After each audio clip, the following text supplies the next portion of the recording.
All right. Welcome to the attendees. We also have Anya here sitting and Marta also just joined.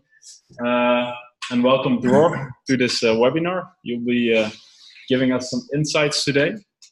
Of course, most of you know me, so I'm Rick. I'm from the Rethink Protein Challenge. But through one of our partner companies, Syngenta, and in specific Remco van den Berg, he introduced me to Dror.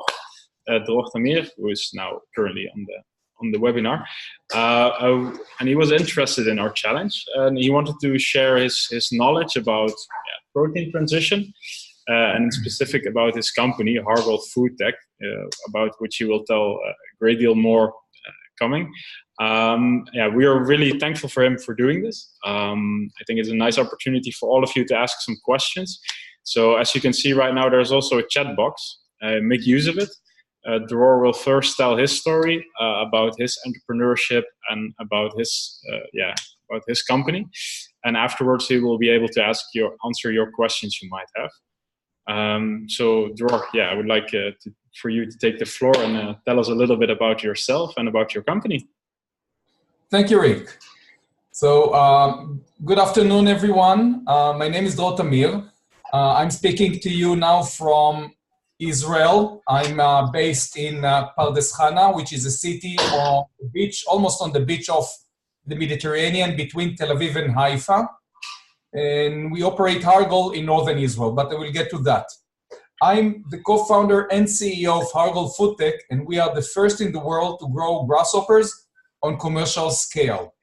Grasshoppers, if you don't know that, are nature's most efficient protein source. I will start with telling you a little bit about my background. I was born in a kibbutz. A kibbutz is a special settlement or a village form that is unique only for Israel, where the inhabitants used to share everything. And I was born in such a kibbutz, and my grandfather was the chairman of that kibbutz. As the chairman of the kibbutz, besides doing a lot of agriculture, he decided to invest in industry as well, and he established two companies. First one is called Gal'am. Gal'am today is the largest corn processor in Israel, and the kibbutz itself sold the company for about $260 million about a year ago. So the kibbutz members did a lot of money thanks to my grandfather entrepreneurship. My grandfather was also the chairman or the CEO of that company. The second company established is called Ambar. Ambar is the largest feed producer in Israel, and my grandfather was also serving as a management member of that company. So you can actually understand that I have some connections or inheritage in the fields of food and industry and agriculture.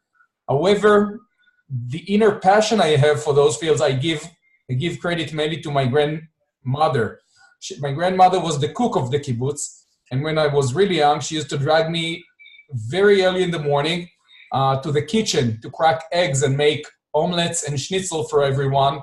So I started that when I was young, and I'm still passionate about improving the health and diet of families through better nutrition.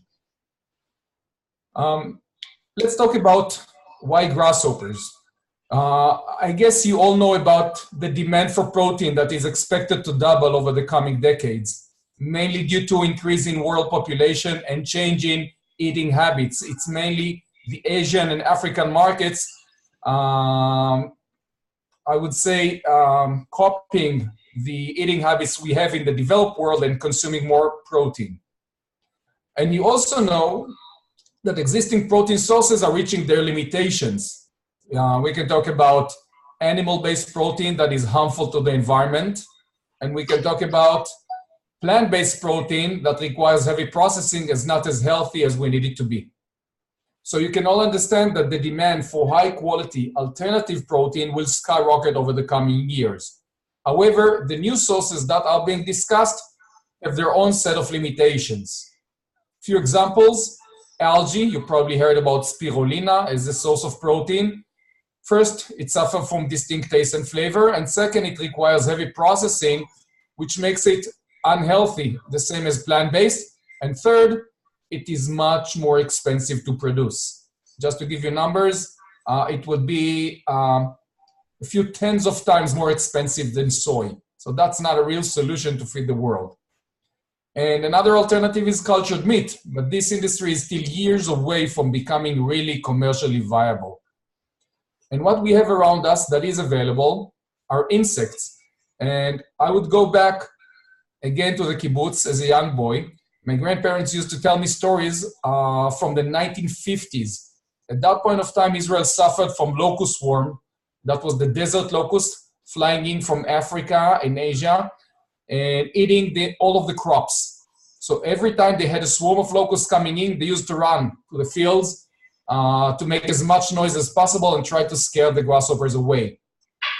But when they were doing that, they saw other people, mainly Jews that came from Yemen and Morocco, coming to the same fields and collecting in sacks hundreds and thousands of grasshoppers and eating them. So from that story, I learned that grasshoppers are food for many people around the world. And I also learned that grasshoppers are kosher. Now, when I'm stumbling as a serial entrepreneur for food and nutrition, and I'm stumbling on this huge challenge of protein, the answer was actually waiting for me for over 30 years from those stories. And when we look at the opportunity of insects, which are available around us, we have two main options. One is to use the insects to feed other animals. Instead of using, for example, fish meal, which destroys the environment in the sea, we can actually feed the fish and the poultry and the chickens with alternative protein coming from insects such as black soldier fly or mealworms. I will not discuss that today unless you have a question about it, because I think that's insane to do something like that. Today we feed those animals with fish meal or with plant-based protein. Having an ingredient that comes in the middle, which means we have an insect that we need to provide that insect feed and then feed it to another animal, doesn't sound too efficient. And also the nutritional content of the insect is actually so much better than the nutritional content of chickens or cows, which sounds almost crazy. Why take such a high quality product, feed it to another animal, and receive at the end lower quality product? And when we look at that, we actually think we should change the way we think today and think as insects as a source of food for humans. Now, the main product that you can find in markets today as insects for food is actually crickets. And crickets have just three major problems. They have one advantage. It's relatively easy to grow crickets. If I give to any of you 2 crickets, you'll just give them some organic waste and they will eat it and eventually breed and lay eggs and bring the next generation to life. However, they do have 3 major problems. First, crickets do not fit intensive farming. Crickets live as individuals and they tend to die at high densities. Second, crickets suffer from very distinct taste and flavor. And we are still talking about food for humans, or at least an ingredient for the food industry, and distinct taste and flavor make it a very challenging ingredient to work with. And the last part, well, I'm still from Israel, and crickets are not kosher. They're not kosher for the Jews, and they're not halal for the Muslims. And because of that, you can actually understand that the real solution is grasshoppers. And I'll show you because I have some with me. Unfortunately, you don't have the opportunity to eat them. But I can send you some samples. And grasshoppers are an amazing animal with 6 main advantages. First one, superior nutritional content to any other organism in the wild. These grasshoppers, the way you saw them as a whole, contain 70% protein without processing. All essential amino acids, very high on omega-3, omega-6, iron, zinc, and folic acid, very low on saturated fat and cholesterol. So that's an amazing product to work with. Second advantage, grasshoppers have almost neutral taste and flavor. So as an ingredient for the food industry, they are just perfect and you can develop a wide range of food applications. and also beverage applications based on them. The next one is the main advantage, and that's grasshoppers' tendency to swarm. You are aware of the locust swarm, and locust is a phenomenon of grasshoppers. They swarm together. This makes them best suited for intensive farming. You can grow very large quantities of grasshoppers and dance them together. Three more advantages that are related to grasshoppers. There are 2.5 billion people across the world that consume insects as part of their diet, mainly in Africa, Asia, and Central America. Actually, in the same regions where about 1 billion people today suffer from lack of protein in the diet. And the most widely eaten insect in those regions is grasshoppers. They are perceived as a delicacy in most regions and enjoy very high demand and insanely high prices. On high season, when they are available, grasshopper prices in Africa or Asia is double the price of beef pound per pound, which is unbelievable. The problem is, today they do not collect the grasshoppers in the wild. They do not grow the grasshoppers, they collect them in the wild, which means very short, limited season and unknown quality of grasshoppers because you never know where they come from. Two more advantages grasshoppers have. They are the only kosher insect in the world. They are halal. They are mentioned in the Bible as kosher. They are mentioned in the Quran as halal for the Muslims, and even mentioned in the New Testament. John the Baptist used to eat grasshoppers with honey. Actually, the same species of grasshoppers I'm holding here. And the last part is actually sustainability. Grasshoppers are so much more efficient to produce or grow compared to existing protein sources. Let me give you a few numbers. To produce 1 kilogram of beef, you need about 2,000 liters of water. To produce 1 kilogram of grasshoppers, we need 2 liters of water. In terms of greenhouse gas emissions, the beef industry contributes about 25% of global emissions, which is unbelievable. And grasshoppers reduce that emission by 98.8%. So think about the impact of replacing beef with grasshoppers. Another issue would be arable land usage. To produce 1 kilogram of beef, of steak, we need about 200 square meters. To produce 1 kilogram of grasshoppers, we need 15 square centimeters. And of course, the entire process is zero waste. We use everything. We use the whole animal as it is. We mill it into powder, and all the feces of the grasshoppers are used as an excellent fertilizers. So with all that, what we actually do at Hargol, we develop innovative methods and technologies to grow grasshoppers on commercial scale. There's a lot of innovation involved. I will talk about the three major pillars. First one, being able to grow them year-round at a very high and constant quality. So it means we developed a climate control environment, controlling the humidity, photoperiod, temperature, structure of cages, density, feed, and so on, that eventually provide us very high quality and constant quality grasshoppers. Second part of the innovation is the incubation of the eggs. In the wild, it takes 40 weeks, 40 weeks for the eggs to hatch. In our incubators, 2 weeks, which means we increase the number of life cycles from 1 to 10 per year. And actually, with the research we are doing now, it looks like we can even go up to 15 cycles per year. So everything is becoming much more efficient. And the last part of the innovation is the innovative cage infrastructure. First, it enables us to grow them vertically as high as we want, and which means we increase the production per square feet by 10 times, and at the same time keep well-ventilated and sanitized environment for the grasshoppers. This means we remove the feces of the grasshoppers on a daily basis, and we control the humidity in every corner of the cage or the facility we have. And that's a huge advantage compared to the crickets. Let me just give you a few numbers to compare what we have to the cricket farmers that lead this industry today. We have about 15% more protein and much less saturated fat and cholesterol, 10% less saturated fat and cholesterol. That's a huge difference. We have better taste and flavor. And the infrastructure farmers use today to grow crickets does not enable them to control the humidity and remove the feces. And if you ever been to a chicken coop, my guess is that you did not appreciate the smell.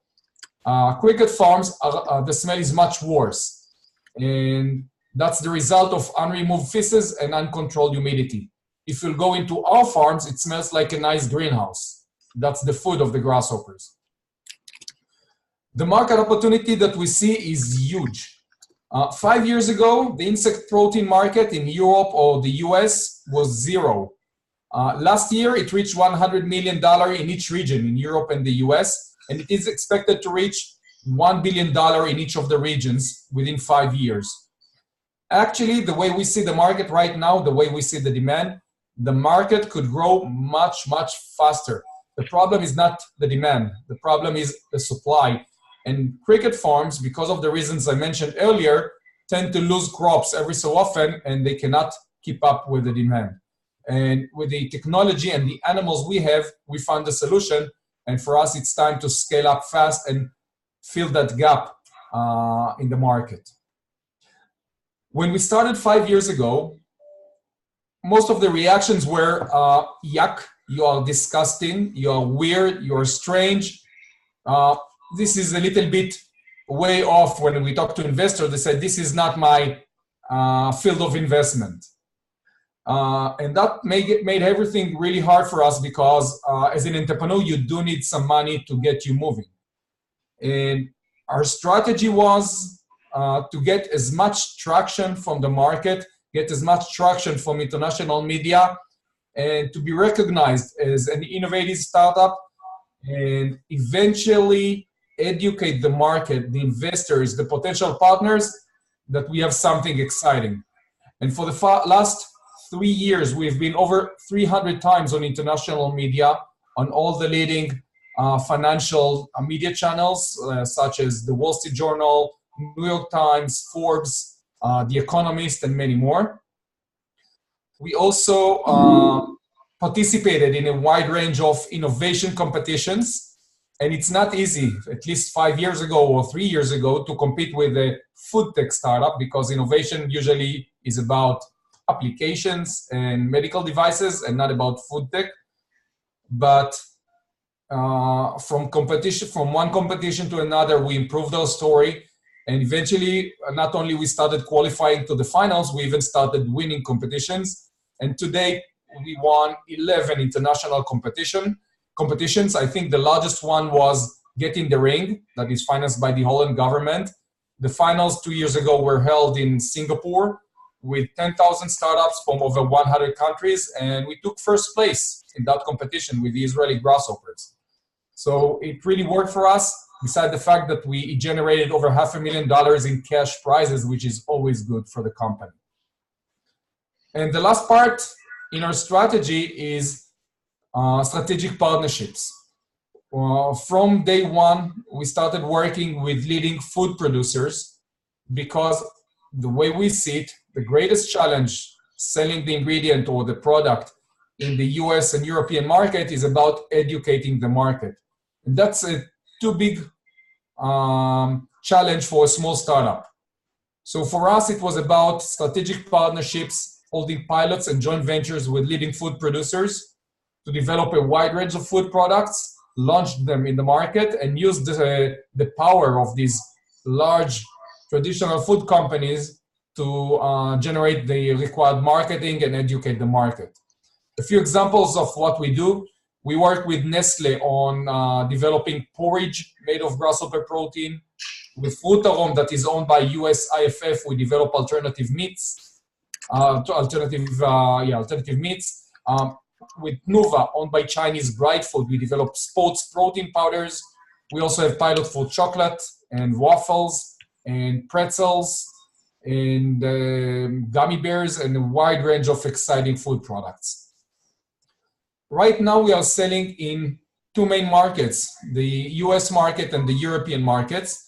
And the reason we decided to focus on those markets and not on Asia and Africa, where there is existing demand, was mainly about business risk and regulation.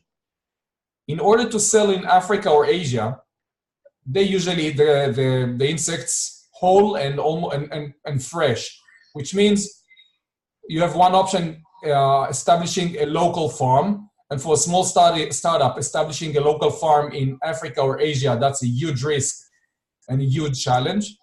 The other option is to try and export them frozen from Israel. But since there is no existing regulation in Asia and Africa for importing insects, we could not get a permit to do that. So the only option we had left was the US and European markets. And luckily for us, the local governments announced relatively simple and clear regulation to work with about 3 to 4 years ago. And from the beginning of 2018, a little bit over a year now, we started shipping first sample and orders to those markets.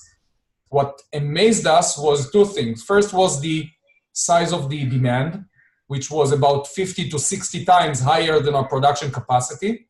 And the second thing was the demand for the whole grasshoppers, mainly from Europe. From countries like Switzerland and Finland and UK, France and Spain. Our customers, which are food companies, take the whole, the dried, ready-to-eat grasshoppers that we have, spray them with seasoning and sell them as snacks in supermarkets. So you can find them in Carrefour, in Sainsbury and many other. The second product we have is a protein powder. We mill the whole grasshopper into powder, and we sell that as an ingredient. And you will be able to find products such as chocolate bars and others reaching the stores later this year. Just to explain how the market is changing, let me give you a few examples from the US and Europe. A good example would be the Seattle Mariners in the US. That's the baseball club. And for the last 3 years, they've been serving whole roasted grasshoppers as a snack at the stadium next to the hot dogs and pizza. And it is sold out for 3 years now. Another good example would be PepsiCo, that announced that insects are part of their future. And they already have in the US Doritos with insect protein. And a European example will be IKEA, that announced about a year ago that they are going to be more sustainable, and they will replace the beef in their meatballs, the Swedish meatball at the restaurants, to insects. So insects are coming in and are making their way into the mass market, and this industry is really exciting and moving forward. For Hargol, until now, we raised over $3 million from leading investors from Holland, Israel, and Singapore, and the US. And our main goal right now is scaling up production capacity, try to meet the demand we see from the market. And the last part, I'll talk a little bit about the future, because until now I just spoke about protein, which is a very nice market. It's a huge market, it is exciting, but we already see the next step for the company. And we are collaborating with leading universities in Israel, Europe, Australia, and the US to explore and research the health benefits related to to grasshopper protein. From preliminary research, we already know that grasshopper protein supports the growth of children, and it improves our metabolism. It reduces the cholesterol levels, sugar levels, and even fat levels in our body, which means if your protein in your diet comes from grasshoppers, you actually improve your metabolism. It is better absorbed, especially if you are an athlete. You receive a better composition of amino acids. It is better absorbed by your body, and you lose weight in the process. Other research already showed that it supports the development of the immune system, mental system, health of the guts, and even recovery from injuries. So the future of Hargol is not only farming grasshoppers, it's also about developing nutritional supplements and medical foods. So that's, in a nutshell, the story of Hargol Food Tech, and I'll be happy to answer any question you have. All right. Yeah. All right. Thank you very much, Dror, for that inspiring talk. I think I at least learned a lot from it. Or you spoke before, of course. And now it's time for the student to ask him some questions. For the students that are attending the meeting online, there is a chat box. So please drop your questions there. We have one student here who already told me beforehand that she had a question related to her project. So would you be willing to yeah? So if the other students can already form their questions in the chat box as they have, then Anya is from the project Silkworm Swap, and she will answer your question now. Hi. Hi. So my name is Anjani. Me and Fabiola are a team from Silkworm as Protein. So before that, I would like to thank you for giving insights of Grasshopper. But we are not using Grasshopper in our project, but we are thinking of using Silkworm as Protein. Excellent. Yeah, but we are in a dilemma to find out which is better. So from your talk, you said that it's always better to use insects as food rather than feed. But maybe there are some other challenges like using insects might have more regulations if we are using it as food. So which one do you think is better? Should we focus on food or feed? Well, that's a complex question. Let's start by comparing crickets and silkworms. Yeah. Silkworms as food is a huge business in China. You probably are aware of that. Mm-hmm. Which means the question first is, what is your project? Is your project developing farms to farm the silkworms, or just buy the product from farmers and develop products based on it? We are planning to use the byproducts from silk industry. We are not going to produce silkworms just for our protein. So we are going to reuse the byproduct, use the byproduct which are produced from silk industry. Excellent. Mm-hmm. So first you have competition with local consumers in China because silkworms are considered a delicacy across China. They enjoy very high demand and prices in that market. Yeah. So your cost will not be low to purchase the product. Second thing, beyond China, I don't know of many markets where silkworms are considered food or even a delicacy. And you have to, if you want to bring that to Europe or to the US markets, you have to think about consumers' perception. You have the word worm in the product. And worm doesn't sound like food to many Europeans and Americans. Grasshoppers as well, but grasshoppers are a little better, usually. So think about that. Silkworm, the Europeans and Americans will prefer to wear them and not eat them.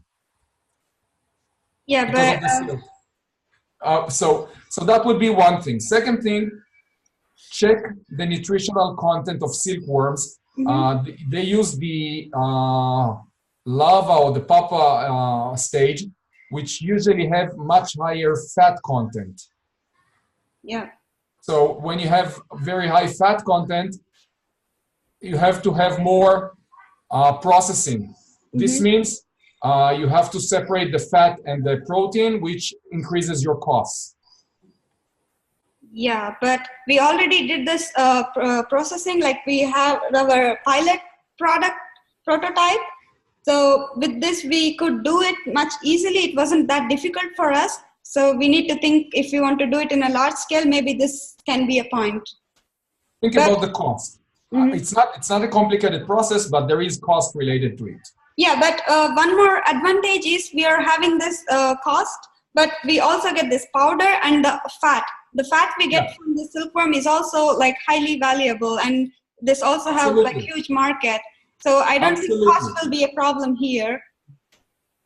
Absolutely.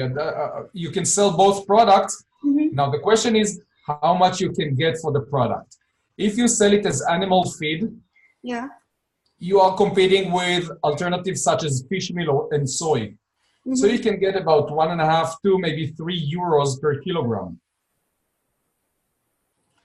And when we talk about human food, insects are sold today at the range of $30, $80, even $600 per kilogram in Europe.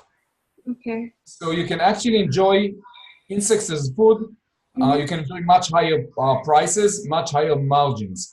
Although the market is smaller, so you have to make a decision. Do we go to the large market and fight over the margins, or do we go to a smaller market and enjoy very high margins? Which is the smaller market, you mean? Yeah, go ahead. Which is the smaller market, you mean? The insect as food will be much smaller because we need to educate the market. Feed is easy. Yeah. Two more things you have to consider. First one is regulation, because I'm not sure silkworms are approved as a animal feed in many countries. So that's a huge challenge to work with. And the last one, competition. Because you're looking at silkworms, but other companies in Europe are working with black soldier fly and mealworms. You probably are aware of Winesec from France that raised over $150 million, and they grow mealworms and sell them as poultry feed. Yeah. So trying to compete with such a company is not an easy thing. And you also have Protix from Holland and Agriprotein from South Africa and many more working with the black soldier fly. Yeah. So these companies raised hundreds of millions of dollars and try to compete with them and becoming more efficient than them. It's not an easy thing. Yeah. So if you cannot compete in price, you have to compete in quality. You have to make sure that the silkworm provides something that is better than the black soldier fly or mealworm, in terms of health benefits, in terms of nutrient content. Yeah. Yeah, and I also heard you saying like regulations, like about regulations, or I'm not sure. You said Africa, in Africa and Asia, there is a huge risk, but I didn't get that point. Like, okay. What? The thing is, as much as people in Africa and Asia eat insects as part of their diet, they just collect them in the wild, which means if you're looking for local regulation, there is none. There is no regulation. It means that if you want to insects as food into those markets, no one will allow it. If there is no regulation, that's the biggest challenge. Yeah, but there can be procedures to apply for product permit or something. I didn't understand the last question. So there must be some ways where we can apply for, like for example, in India they have like Food Safety Standards Authority of India, so where you can apply and then ask for example, you have a product which is not yet sold in the market, but you can apply for it and then get the permission. You can try doing that. It takes time and it takes a lot of resources. Yeah, how much you don't time have enough. For you? Like, if you're willing to answer.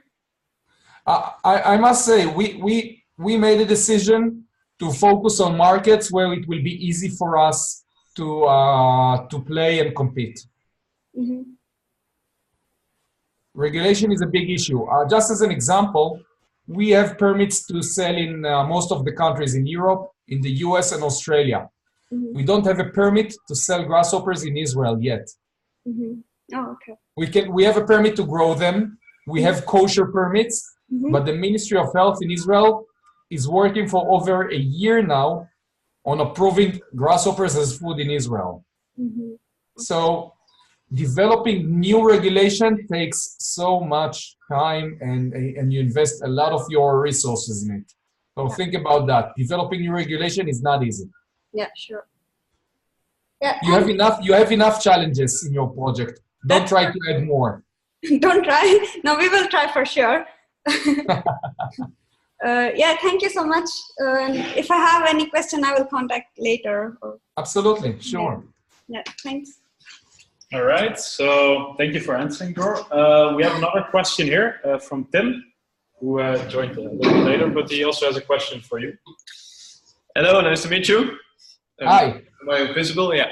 So I'm the incubation manager of the student startup incubator here on campus. And we get a lot of students in various teams set up courses also via Protein Challenge that are doing something related to insects. Some are making insect leather, some are using it as the new protein. What I'm wondering from a sustainability perspective, and perhaps also from a cost perspective, it might be very interesting to feed insects with waste of one sort or another. And I think there are quite some regulatory barriers there, but maybe also very well disguised costs in logistics. Many students often approach me and say, well, yeah, we can use waste because that's free. Could you elaborate on those topics, so regulations and the logistics of using waste? Excellent. It's a very important question. I can tell you that one of the leading companies working with black soldier fly, BSF, started by having a business model of using human waste.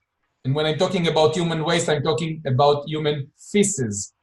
They thought about building toilets all over a specific city in Africa, and then using all this waste to feed black soldier fly, which sounds amazing because you get the waste for free. The problem is, would you eat a fish that was fed with a fly that ate your feces? I'm joking about the perception of the move, but it's mainly about the risk. There is an advantage for some insect species that can consume almost any organic matter, even plastics, by the way. Black soldier fly, mealworms, crickets in some way. By the way, grasshoppers will not eat waste. They are really picky eaters. They eat only fresh grass. But let's talk about the mealworms and the black soldier fly. Since they can eat almost any organic matter, it's a huge advantage, as you said. You can use any waste you have and they can consume it. The problem is, first, huge risk of contamination because garbage in, garbage out. So you can actually have a product that suffers from heavy metals, pesticides, and many other things that you don't really want to have in your finished product. Second problem, quality, constant quality. Eventually, what we talk about is providing an ingredient to the feed or food industries. And if the waste is not constant, your product will not be constant. And that's a huge challenge for this new industry. You can use waste, but it has to be a constant source of waste. So a very homogenized stream from, let's say, a potato factory or something. That might be... Exactly. That's one option. I can give you two examples. One, as the same as you did. In Indonesia, there is a huge palm oil industry, right? Generating a lot of waste. So now they are building a huge black soldier fly project. I think it's about $100 million project that will use all the waste from that industry to produce more protein and fat. That's one thing. In Israel, there is a company called BioBee, and they're using the waste of the poultry industry. So they open their facilities next to slaughterhouse where they slaughter the chickens, and they use all the remains. The thing is, these industries, or the new industry, the insect industry, have to be super efficient. It has to work on a very high scale, fully automated, and have to be sitting exactly on the grid, talking about railroads, electricity, and more to make everything super efficient. It's not easy to make money with this new industry. Why is it? What's the highest cost in your industry? Well, highest cost right now is labor. For us and for the cricket farmers, especially because the industry is still done manually. The animals are big enough so we can handle them manually, but then the labor cost is about 70%. For the black soldier fly and mealworms, they have to have fully automated facilities. They cannot make any money using working hands. So for them, the highest cost will be electricity and feed. Yeah, on the Because one there hand, is a high cost to the feed because they have to be a constant source. do you think this is due to the newness of, well, producing insects on a large scale? Because when I instinctively compare it to, let's say, chicken or cattle, an insect is much easier. It requires less resources, it requires less handling, less waste. So why then is it still more expensive? Let's separate the question. If you want to produce the insect as feed for animals, it has to be very cheap because you're not competing with beef cost or poultry cost, you're competing with fish meal cost. Yeah. Fish meal cost is $1.5 per kilogram. That's very low. So it's really hard to compete with that cost. Actually, we do not calculate the right cost of fish meal. We do not calculate the environmental cost of using all these small fish in the sea. So for the feed industry, it's really hard to compete. If we talk about crickets and grasshoppers, well, we are more expensive because we are completely new. Humans have been working on improving and making poultry and beef industry much more efficient for about 10,000 years now. We do that for 5 years. We're still behind. And absolutely, it will be much more efficient on the long term. Great. Thank you very much for your answers. I think, well, your explanation could really help the student startups realize the most important issues that they underestimate. Excellent. Thank you. All right. Thank you, Tim.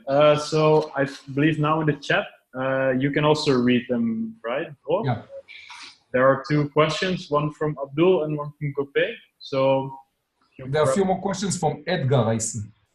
Yeah, and the Q&A, right? On the Q&A. Yeah, but I think they are not able to see those until you answer. Start with the chat? Yeah. Okay. Abdul. So I can also read the question if you want.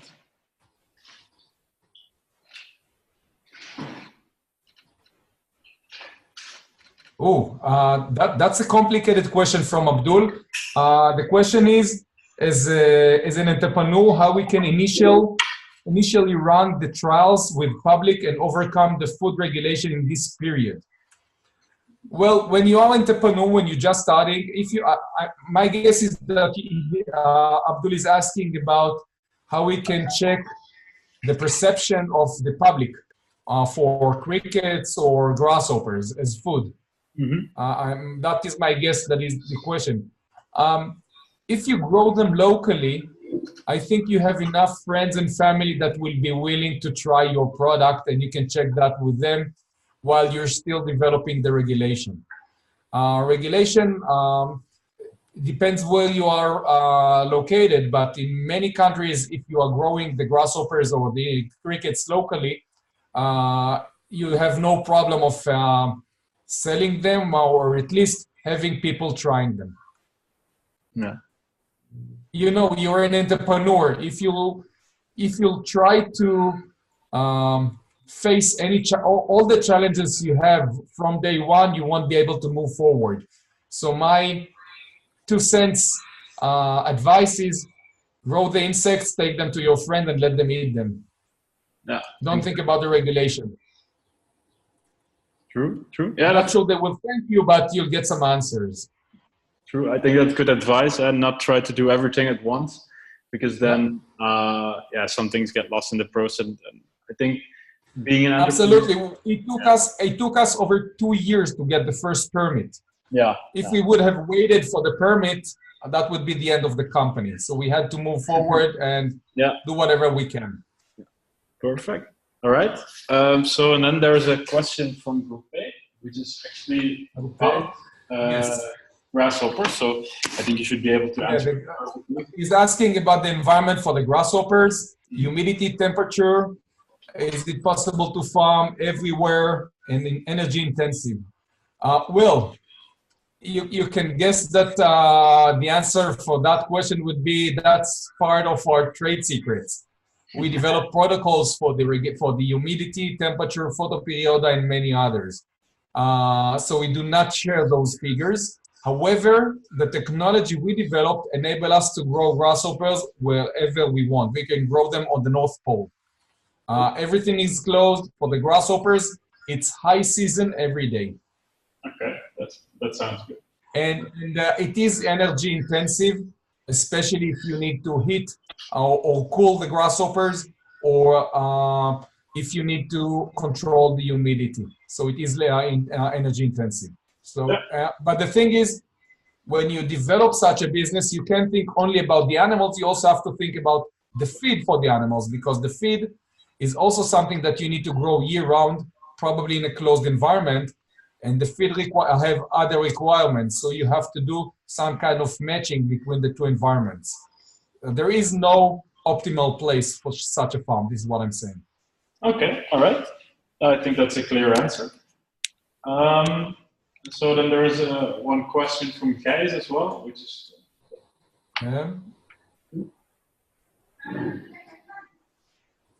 Oh, the question is how efficient we are with the fresh grass, and how do we manage efficient water use? Let's start with that, and then I go to the second question. Right now, providing fresh grass is not as efficient as it can be. Again, you have to make a decision with which challenges you work first. Feed is an issue because producing fresh grass is a big issue. You have to provide it on a daily basis, every day, including weekends. So the cost is high and it's not efficient. However, there are other fields that can make the entire operation much more efficient. So we decided to stay with the fresh grass. However, the way for us to control the usage of water is just the grasshoppers eat only the fresh grass. That's the animal. Not much need to be done on our side. Mm-hmm. However, for the long term, we do see the opportunity to develop dry feed for the grasshoppers. Right. That's a challenge because you have to teach the animals eat something dry instead of fresh, and also you have to teach them how to drink. Mm-hmm. And that's another challenge. A third challenge will be now we're adding water to the environment where we grow the grasshoppers, so you start suffering for the humidity becomes too high. So there's a lot of challenges involved in shifting to something more efficient. But we'll get to that. That's part of the R&D plan of the company. Of course, of course. The second question there was self-sufficient of food supply in Israel. Oh, okay. The question is how the products of the company can support the food supply in Israel. Actually, when we build this project and the way we look at it is we think about global and not just the local market. Of course, it's a great opportunity for the Israeli market to enjoy a healthier, more sustainable product. But I think the greatest opportunity is in other markets around the world. We can feed populations in Africa and Asia that suffer from lack of protein, and we can provide for populations in Africa, in the US and Europe that are looking for healthier, more sustainable products. And that population is growing fast. All right. And Israel is a small part of that population. Very small part. Yeah. Compared to America, I can understand, of course. Exactly. It's too small. But I think the greatest opportunity for Israel is actually, and it's the same thing for European farmers. Mm-hmm. Agriculture is not what it used to be. Farmers are making it, it's very hard for farmers to make money. They have to look at new innovative crops that can generate higher margins. And that's an opportunity for a lot of farmers in Israel and also around Europe to establish grasshopper farms. Yeah. Okay. I think that's again a clear answer. I think then we have some questions in the Q&A box. Yes. Yeah, the reason why I'm looking always to the right, by the way, is because the screen is projected on the wall. Yeah, I know. I can see the end of that. I see. Yeah. All right, let's see what Edgar has to ask. I asked 3 questions. So the first one is, could you elaborate more about the NF procedure for your project? What is NF? That's a good question. I don't know either. You just... Novel food. Oh, yeah. Come on. It's horrible novel food. This is the problem we have in Israel. We chose to work with markets where they see insects as exotic food and do not require novel food. In Israel, that's the only market we work on novel food, and it's a pain in the ass. This is what I can tell you about the process. Because the regulators, the governments don't really know how to deal with this new food, so it takes forever to go through the procedure. Okay. Clear. When we will be bigger, and we have big enough markets to work with, but when we will be bigger, we'll have the right personnel to deal with that question. Yeah, of course. So also for you, one thing at a time, as you can see. So that's exactly. Also, yeah. Let's see. So choose your greatest pain and deal with it. Yeah. That's a very good, good advice, I think. Let's see. Then, second question from Edgar is about a broad range of products which you mentioned in your GH proteins. Could you mention the typical percentages of those G8? Very, very important question. And actually, what you can see here is what the industry is doing today. The industry is mainly using crickets. Yeah. And here, and if you look at the label behind the product, you understand that there is a problem right now for the insect industry, because let's take an energy bar or chips made of insect protein, and they tell you a story that they have about 13, even 15% protein, and they have insect protein inside.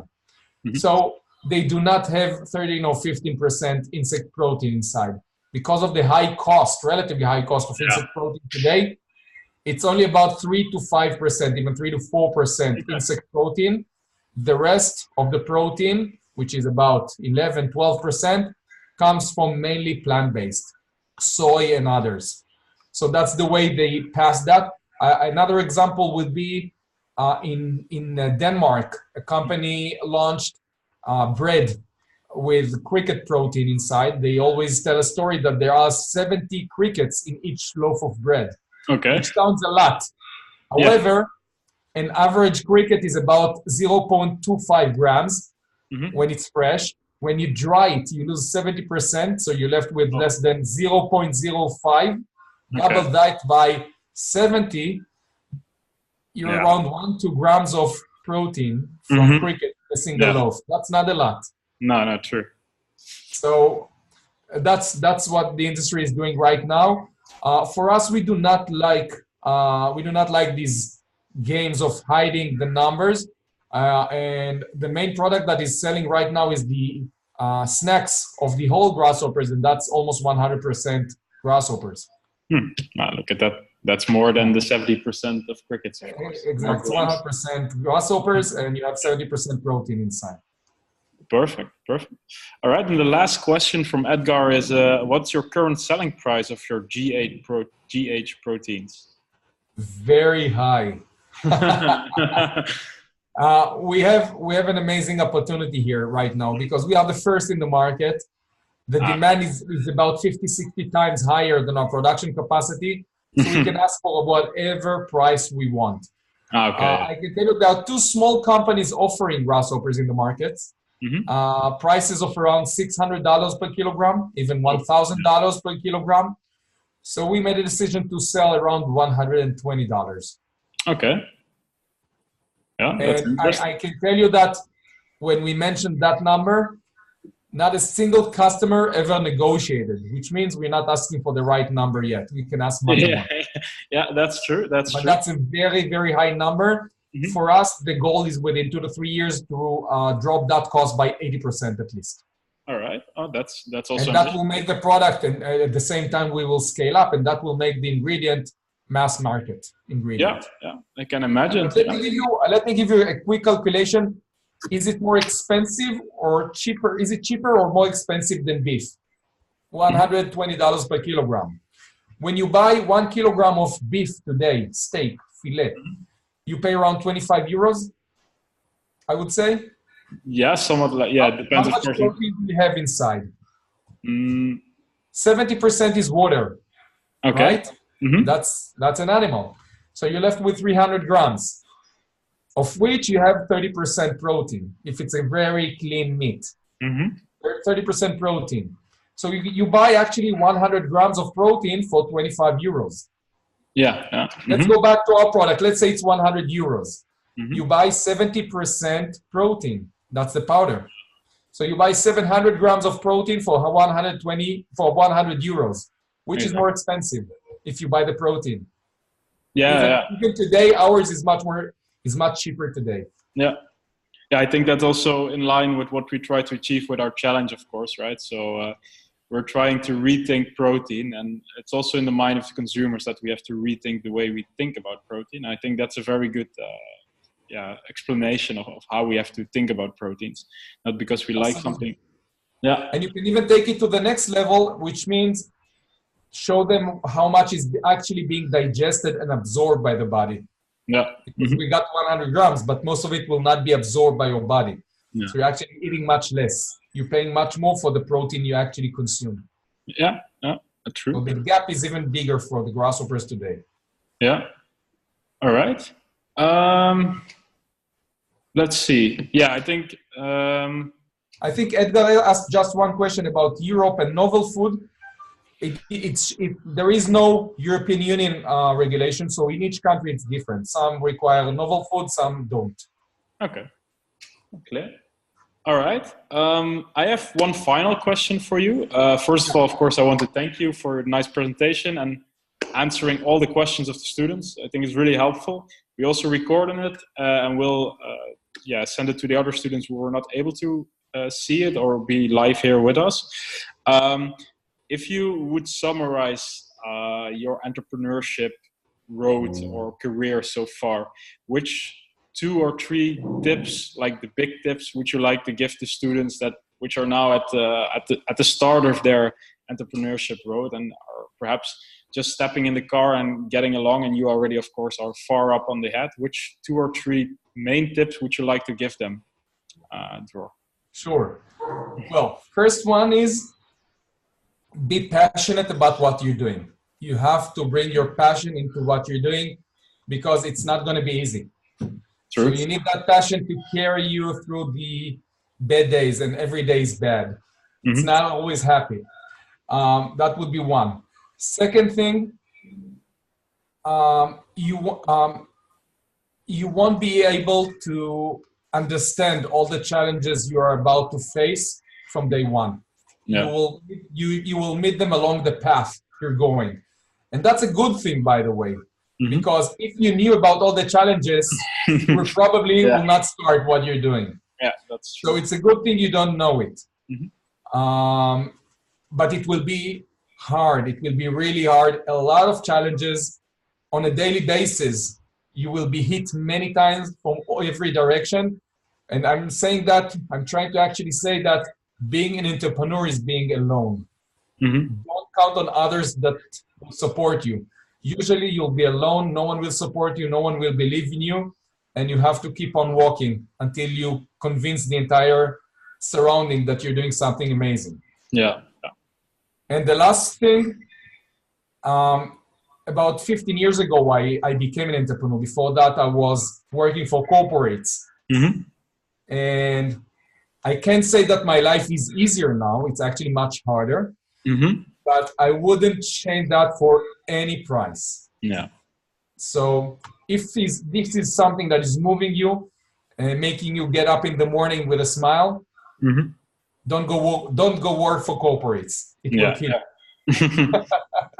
All right. So like we would say to the students, be passionate, work hard, because you have to work hard, and follow your dreams. I think those are the 3 main...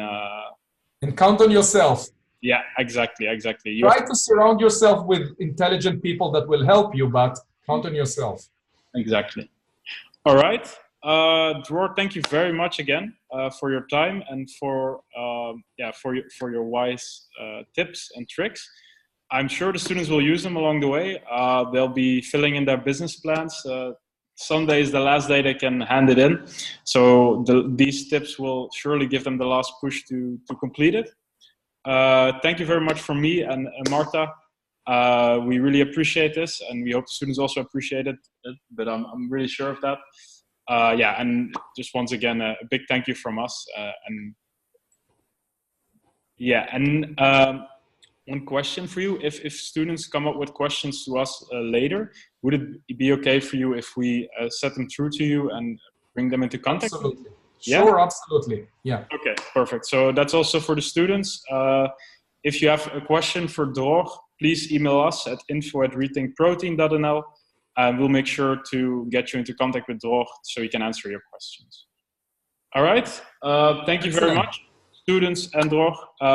Here is where we're going to end the live stream and the webinar. Thank you once again for attending, and the best of luck with filling in the business plan. And of course to Dror as well with becoming a dad in a couple of days' time. Thank you very much for this opportunity, and good luck to everyone. Yeah, all right. Thank you very much. See you. Bye-bye. Bye-bye.